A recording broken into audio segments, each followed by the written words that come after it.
Hello, it's me again, Morbid Sleep. I just got done watching this video by Count Blagorath about females in metal. So I'm wearing a really cheap Walmart wig because it's longer than my hair. I thought it would be more feminine of me, as well as this beautiful pink sparkly unicorn bow. So the video by Count Blagorath it's really old. It's like 7 years old or something. So maybe his views have changed over time or something. But I thought I would respond to his video anyway because, you know, I think that a lot of the same conditions, I guess, are around in the metal community even today. I'm gonna put the link up to the video here and also down below, so if you want to go check out that video before you watch this, go right ahead. Okay, so to jump right into a point from the middle of his rant, I just want to make this really clear. Female metalheads, female metal musicians can wear whatever they want. If they dress and pose in a sexy fashion, that is their decision. They are adults. Do not ever tell women what they are or are not allowed to do with their bodies. Lots of male metal musicians are out here being sexy or using sex, you know, maybe with a female model, since the buying demographic of metal is usually men, straight men. But the men are using sex and sexuality to sell their work, so I don't see why it should only apply to women, that this is a negative thing. Or at least, if it is a negative thing, paint everybody with that brush then. Like, if it annoys you, call out the men who are also doing it, and not just the women who are choosing to do it with their own bodies as women in a post-feminist society. You know what I'm saying? Women's sexuality and their expression thereof is none of your damn business. So if they feel good in a push-up bra, shut your damn mouth.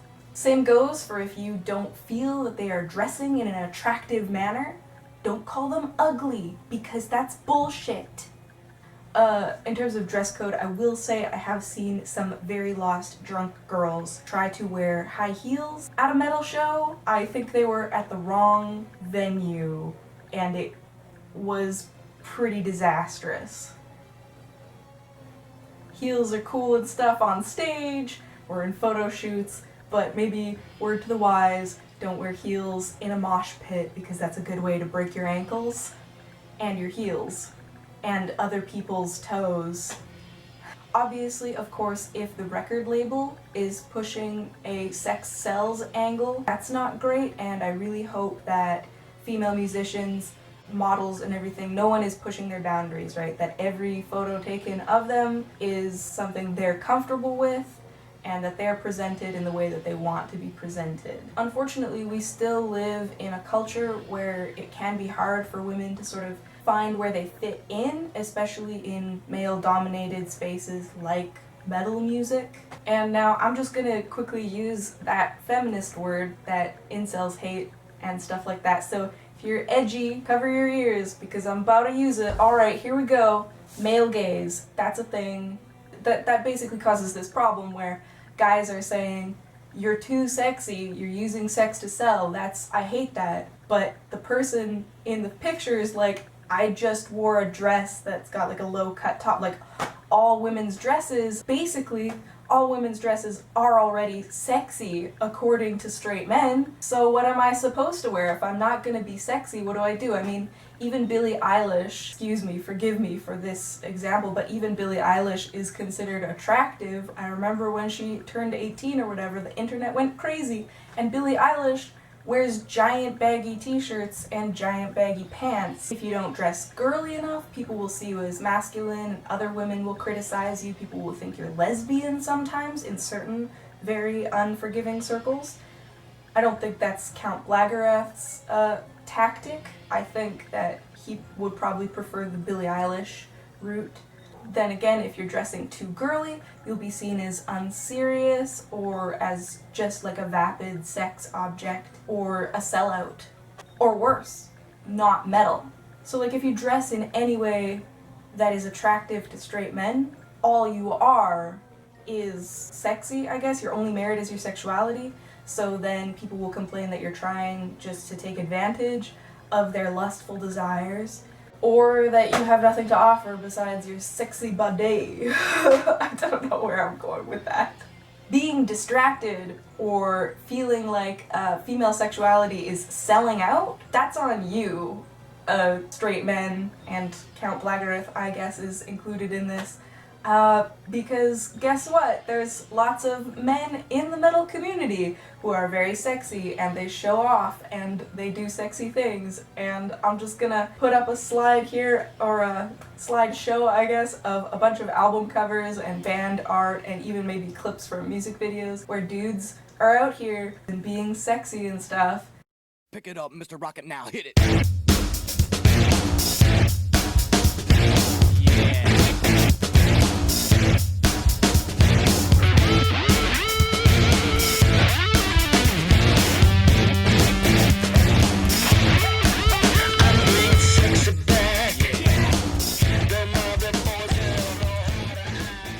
And that's cool. That's not selling out. That's not using sex to sell. That's cool. That's metal. That's what you're supposed to do. And then when women are like, I think I'll wear a corset today. I think I'll wear a little, little pair of heels or something today. Then suddenly it's like, call in the metal police, folks. This girl isn't serious enough.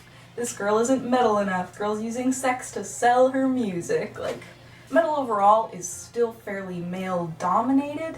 I think overall things are evening out, and actually I think on Instagram and stuff I follow a lot more female metalheads than male metalheads. Generally, as a rule, female metalheads seem to be more relaxed and less worried about what's cool, I guess.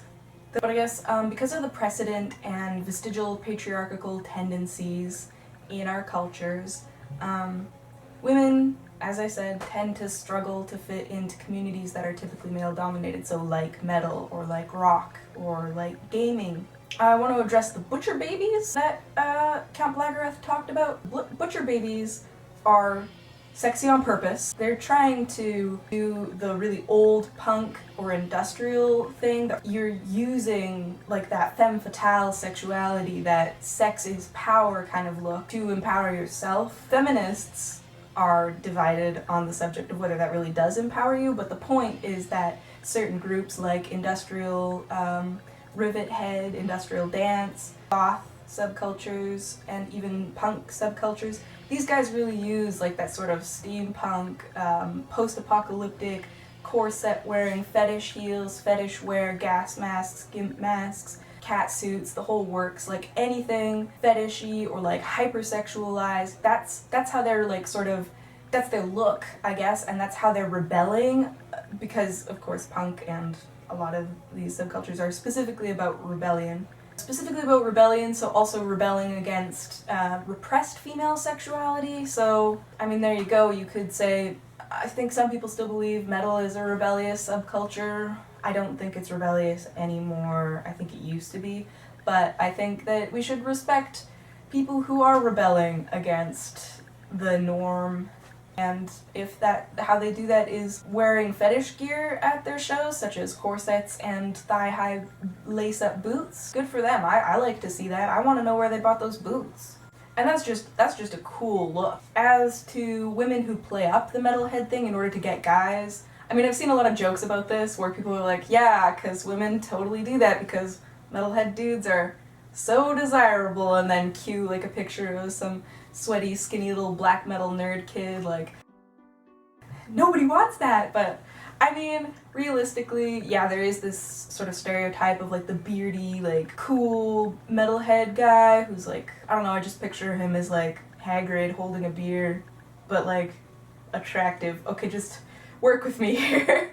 I think you know what I'm talking about though, like the hipster barbershop guy, except he's into metal. I don't know, I feel like there are better beard sex symbols out there. Not Hagrid, but maybe Hagrid. But anyway, like Count Blagorath says, that's basically the same phenomenon as gamer girls pretending to be into video games or pretending to be more into video games than they actually are, just to get attention from gamer guys. I don't really care if people are like I care in that like I follow a black metal Facebook group, and all of the men who are posting are like posting what you're supposed to post on there. It's like, oh, this is my favorite artist, this is a cool song I just found, has anybody heard of this artist before, do you guys know where I can find this album, and blah blah blah. And like the women are just posting selfies with their new t-shirt, and it's like cut open so you can see the boobs, and like they're posing and they're like really skinny and they've got the full makeup and the hair like I have, but not a fake plastic wig from Walmart. That's disappointing as a woman. I don't see why it would bother men, because I think that might be nice to see on your Facebook feed. But as a woman, it's a little disheartening and discouraging, because it's like, what about the not pretty metalheads? Like, if that's image that people have in their head when they think metalhead girl, it's gonna be like big titty goth GF all over again. And that wasn't fun either, because what about our small titty goth GF queens? Please, please. All women are beautiful. Yeah, I don't really have a problem with that, because if you are willing to be deceived by somebody pretending to be into metal, then it sounds like you didn't really know them very well anyway, and so that's on you. And if you meet a person like that, like, who cares if they're lying? Like, if you get along with them and stuff, I think eventually it'll become clear to you that they really didn't like Slayer as much as they said they did. You know, it's pretty hard to hide that in person. Like, over text and stuff, you can just Google it, and then you just copy paste the Wikipedia article to whoever you're talking to, and you're good. That's just catfishing. That's just basic catfishing. Like, but if you get along, then what's the problem? Like, who cares if they like metal or not? If you like them, then like them. That's not really an issue to me, I guess. And like Count Blagorath kind of, he got close to that point where he was like, I don't really, people's musical taste is not how I choose my partners. Like, and if that's the only factor for how you're gonna choose your partner, there's something wrong with you, he said. Something like that. And I totally agree with that. So he's really kind of putting it on the dudes who are obsessed with finding someone who is just like them. I think he's right in that you shouldn't really be pursuing that, but I mean, if that's something that you're like preoccupied with, sometimes it's hard to get rid of that desire for somebody who's just you but different. So maybe they have to learn the hard way, you know? Maybe they'll be out here chasing catfish who pretend to love ritualistic infantile necrofuck as much as you do. And you know what, you're just gonna have to get your heart broke. That's just how it happens. I mean, that happens with everything. That happens with gaming. That happens with just all the time. That just happens all the time. So I guess my closing thoughts would be, it's hard to be female in the metal community in general. I would say a lot of the problems Count Blagorath brought up are more problems with the community than problems with actual women.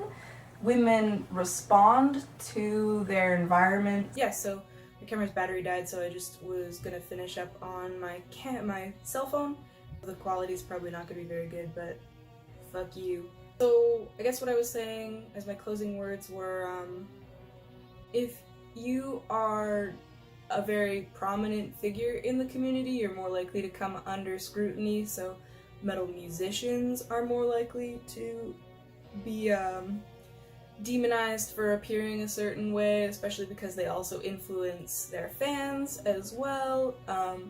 But I don't really have a problem with how female musicians are doing things. I mean, just look like however you want to look. The average metalhead, female metalhead specifically, feel a little weird, and people do kind of criticize you more, and people, especially, they don't like believe that you like metal. They get very suspicious, so then you have to try harder to compensate for that, and it's just, or you give up. That's the other thing, is you just give up. You just don't tell people you like metal, and you're not able to connect with the community at all, which really sucks. So I guess like my advice coming out of this video, as if I'm qualified to give advice, but my advice would be to women, to ladies, to female presenting individuals who also enjoy metal: stay safe, dress appropriately for the occasion. So like, sexy if you want to, but don't wear heels, dresses, or skirts in a mosh pit. Like, that's just not a great idea. Just don't do that. Like, please.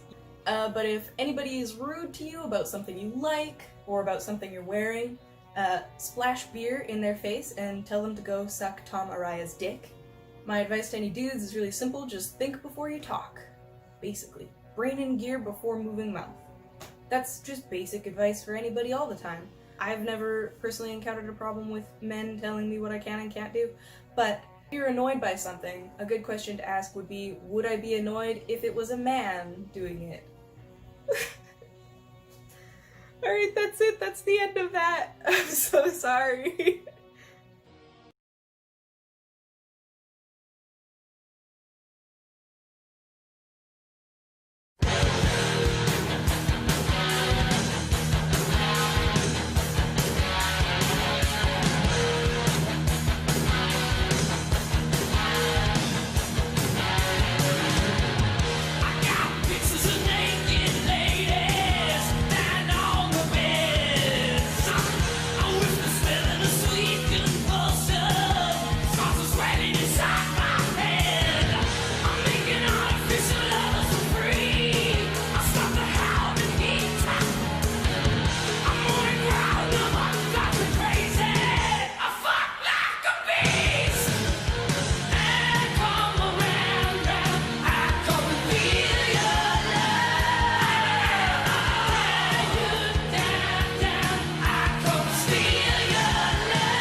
The wig is stuck to my earring. Oh yeah, I was gonna say that as well in my advice for ladies. Don't wear earrings that you love in the pit, because you'll lose them. There's actually some really great reading to be done about fashions in the industrial rave and rivet head and goth subcultures, especially with regards to how women dress and how men dress in the goth subcultures. I can't recommend any right now. I had a couple like PDFs of like books saved on my laptop, but I can't find them. I think they were actually on my old laptop, and now they're missing. So I really hope I find them soon, because they were really interesting, and just the stuff, and like from a feminist lens, and from like the way we view gender, and just you know, all that academic SJW type stuff. I think it's really cool. I think it's really interesting seeing how subcultures sort of rebel against the traditional society and all that stuff. Very cool. I love it. Love to see it. But continuing with this video,